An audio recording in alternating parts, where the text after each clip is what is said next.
چلے اعوذ باللہ من الشیطان الرجیم بسم اللہ الرحمن الرحیم. حکمت نمبر 165. وقال علیہ السلام لا طاعت لمخلوق فی معصیت الخالق. خوب چھوٹی سی حدیث ہے لیکن اس میں اطاعت اور معصیت کا معیار بتایا ہے امام نے. سمجھ رہے ہیں؟ لا طاعت لمخلوق، کسی مخلوق کی اطاعت نہیں کرنی چاہیے. جائز نہیں ہے کہ انسان کسی مخلوق کی اطاعت کرے فی معصیت الخالق، خالق کی معصیت اور نافرمانی میں. ٹھیک؟ کبھی کبھی اطاعتوں میں ٹکراؤ پیدا ہو جاتا ہے. ٹھیک؟ اللہ نے ایک حکم دیا ہے، اللہ چاہتا ہے کہ میرا بندہ میرے حکم کی اطاعت کرے. ٹھیک؟ کوئی استاد، ماں باپ، کوئی بڑا، کوئی منصبدار یا کوئی بھی ہو سکتا ہے، دوست، ساتھی. سمجھ رہے ہیں؟ اس حکم الہی کے مقابلے میں ایک دوسرا حکم آپ کو دیتا ہے. وہ چاہتا ہے کہ آپ میرے حکم کی اطاعت کریں. بیٹا چاہتا ہے کہ روزہ رکھے کیونکہ حکم پروردگار ہے. ماں باپ چاہتے ہیں کہ بیٹا روزہ نہ رکھے. یہ معصیت ہے، معصیت خالق ہے روزہ نہ رکھنا. تو جہاں اطاعت میں معصیت پروردگار ہو وہاں کوئی بھی ہو، کتنا بڑا بھی توپ ہو، آپ اس کی اطاعت مت کریں. ہاں اگر کسی دوسرے کا حکم، کسی دوسرے کی اطاعت معصیت پروردگار نہیں ہے، اطاعت پروردگار کے خلاف نہیں ہے تو بسم اللہ.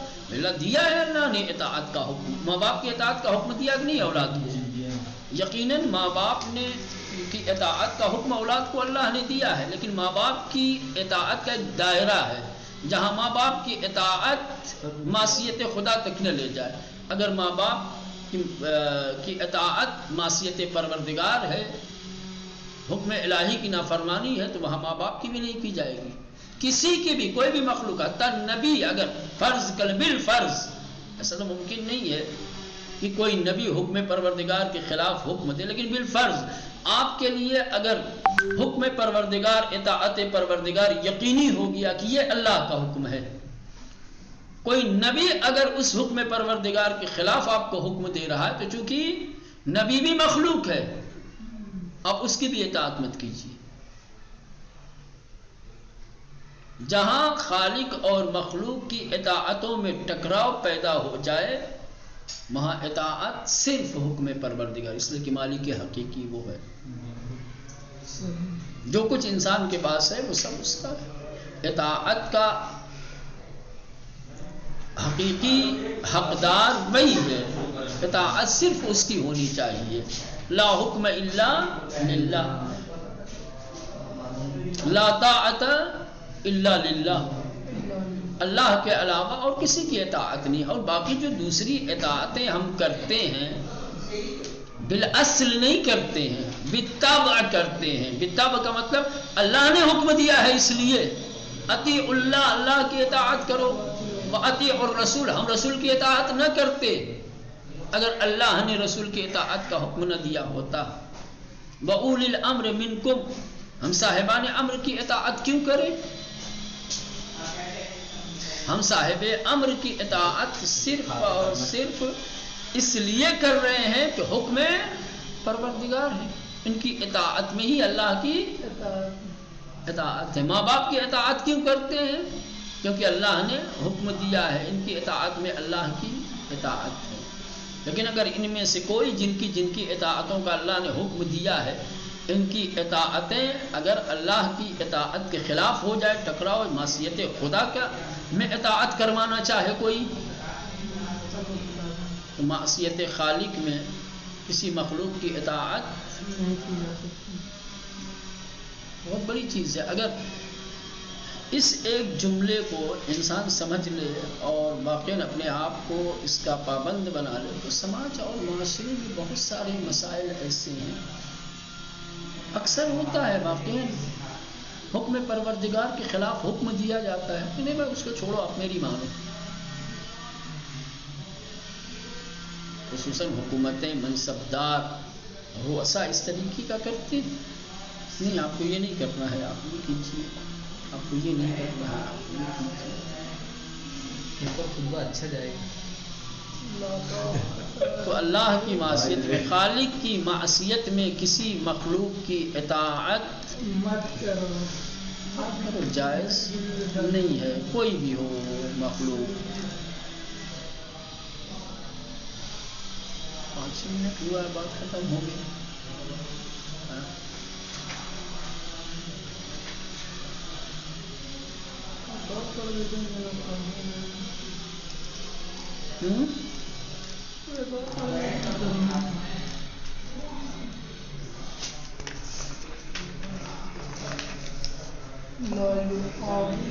چلے دوسری حدیث بھی جو ہے وہ بڑی خوبصورت حدیث ہے, سمجھ رہے ہیں, اس کو بھی پڑھ لیتے ہیں. وقال علیہ السلام, امام علیہ السلام فرماتے ہیں حکمت نمبر 166, لا يعاب المرء بتاخیر حقه من اخذ ما ليس له. لا يعاب عیب سے بنا ہے, ٹھیک ہے. مر یعنی انسان, تاخیر یعنی تاخیر, دیر, فاصلہ. حق یعنی حق کوئی سا بھی ہو, حق مالی ہو, حق جانی ہو, کسی بھی طریقے کا حق نفسی, عزی, ارضی, جو بھی ہو. کہہ رہے لا يعاب المرء بتاخیر حقه, کہہ رہے کہ اگر کسی انسان کا حق کسی کے اوپر ہے تو حق لینے میں تاخیر کرنا عیب نہیں ہے. حق طلبی کے لیے بہت تاکید کی گئی ہے. میں نے جناب سیدہ کی ایک روایت دیکھی تھی کبھی کسی مجلس میں, میں نے پڑھا تھا, ابھی وہ ذہن سے نکل گئی ہے, لیکن اس میں ایک جملہ تھا کہ اگر تمہارا 1 درہم بھی کسی کے پاس ہے تو اس کا مطالبہ کرو, اس کا مطالبہ نہ کرنا بھی ظلم ہے. اچھا 1 درہم کے لیے آؤ میدان میں لڑو, مطالبہ کرو اس کا, تمہارا ہے تو. حق کو ترک کرنا یہ خود کیا ہے, حق تلفی ہے, عیب ہے. حق اپنا حاصل کرو, حق کیا مطالبہ کرو, حق اپنا لو, چاہے تاخیر ہی سے کیوں نہ ہو. اب اگر جناب سیدہ نے اپنی زندگی میں جو حق کا مطالبہ کیا ہے اس کی حقیقت یہی ہے, جناب سیدہ کو واقعاً ملکیت بہت زیادہ ان کے لیے اہمیت نہیں رکھتی تھی, سمجھ رہے ہیں, کیونکہ یہ تو قانے لوگ تھے, ٹھیک ہے. کم پہ قناعت کر کے غربت اور تنگ دستی کی زندگی سے بھی یہ راضی تھے. شوق دنیا تو تھا نہیں ان کو. پراپرٹی ہونے سے ایسا نہیں کہ اگر باغ فدق مل گیا ہوتا تو یہ اپنی زندگی کو خوشحال اور عیش و عشرت والی زندگی بنا لیتے نا.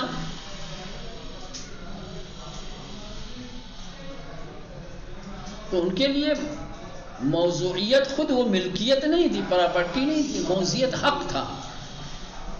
حق ہے تو مطالبہ ہونا چاہیے, حق تھا اس کو ثابت ہونا چاہیے. حق سے منہ مولنا اور حق کا مطالبہ نہ کرنا کیا مطلب, حق تلفی بھی ہے اور حق کا انکار بھی ہے, حق سے دوری ہے. اور حق سے دوری اور حق سے فاصلہ اختیار کرنا, حق کو چھوڑ دینا, یہ مومن کی علامت نہیں ہے. آج یہ حق چھوڑا ہے تو دوسرا حق چھوڑا, صحیح. اور ہو سکتا ہے کہ یہ حق کو نظر انداز کر دینا آپ کو باطل سے قریب کر دے. اب باطل سے راضی ہو جائے، اب حق کے خلاف ہو جائے.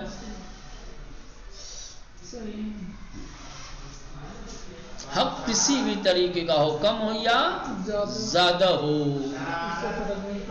اسے حاصل کرو، اسے لینے کی کوشش کرو، چاہے تاخیری کیوں نہ ہو. یہ عیب نہیں ہے کہ اپنے حق کو تاخیر کے ساتھ طلب کیا جائے، بلکہ عیب کیا ہے؟ من اخذ ما لیس لہ، جو جس کا حق نہیں ہے اسے لے لے، یہ ہے عیب. جناب سیدہ گئیں باغ فدق یعنی اپنے حق کے مطالبے کے لیے، یہ عیب نہیں ہے. جن لوگوں نے ناحق لیا وہ عیبدار ہیں، انہوں نے عیب کا کام کیا ہے. جو آپ کا حق نہ ہو آپ اس پر قابض ہو جائیں، اسے اپنا سمجھ لیں، اسے آپ اپنا حق مان لیں، یہ عیب ہے. نہیں ہے کہ جو آپ کا حق ہے آپ اسے تاخیر سے حاصل کرنا چاہتے ہیں، اس کا مطالبہ کر رہے ہوں، تو یہ عیب ہے.